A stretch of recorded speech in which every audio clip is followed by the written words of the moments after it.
travaille à la fois avec le monde des assos, à la fois avec les distributeurs, avec les diffuseurs, avec les producteurs, avec les entreprises, avec les fondations. Donc on est très nombreux sur ma partie cut.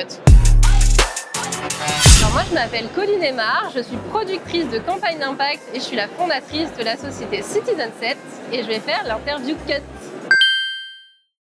Ma définition du verbe cut, effectivement, il y a le côté on prend une pause et on analyse, mais comme je suis sur la partie diffusion, c'est aussi le moment entre le film et le générique et s'insérer à ce moment-là et dire stop, allez on agit. Moi personnellement ça m'apporte beaucoup de joie et je pense que c'est quelque chose de très important. Je viens du monde du militantisme et c'est quelque chose qu'on essaie de réinjecter en permanence dans nos pratiques et faire ce métier-là, c'est-à-dire essayer de mettre en mouvement des gens, des citoyens, citoyennes autour de films. Je vais travailler d'une part avec le monde associatif, d'autre part avec le monde du cinéma et c'est hyper chouette. Être à cette intersection entre un monde de la culture, du cinéma, une industrie qui est incroyable et à la fois assez polluante et qui a aussi ses efforts à faire, et un monde plus engagé, le monde des ONG, mais aussi des entreprises et des fondations avec lesquelles on travaille. J'ai l'impression qu'il y avait encore beaucoup à faire et que sur la partie de la diffusion, on n'est pas si nombreux et c'est pour ça que je le fais. C'est ma rencontre avec quelqu'un qui s'appelle Jean-François Camilleri, qui avait créé Disney Nature et qui a créé une boîte de prod qui s'appelle Eco Studio et qui est venu justement me chercher avec cette ambition de dire autour des films qu'on appelle à impact, donc des films engagés sur les problématiques environnementales mais aussi sociales et sociétales. On a envie de créer des opportunités pour les citoyens et citoyennes d'agir, de faire en sorte que le film aille plus loin que son générique.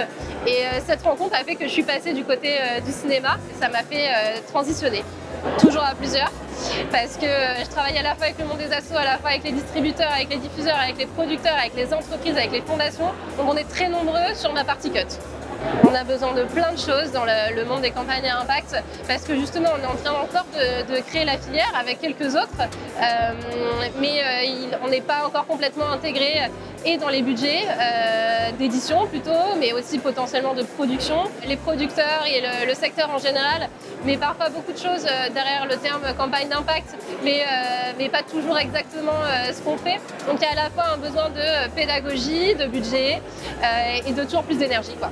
Ce qui va être le plus dur à cut, c'est que je pense qu'il y a une grosse envie quand même. Il y a de plus en plus de désir autour de cette idée qu'on peut travailler sur du hors média ou sur de l'impact. Mais c'est lent en fait. Enfin, les choses il y a un secteur entier qui est créé avec les protagonistes actuels. Donc vraiment ce qui va être dur, c'est de mettre une filière entière au fait des enjeux sur la diffusion. Je pense que sur la production, c'est quand même en train d'évoluer assez vite ces derniers temps. Sur la diffusion, on est encore un peu au balbutiement, quoi. Mon prochain plan cut, et ben là on travaille sur un film qui va être super chouette, qui s'appelle Fur Ciné Libre, et on a plein de choses qu'on va cutter sur les questions antiracistes, anticolonialistes.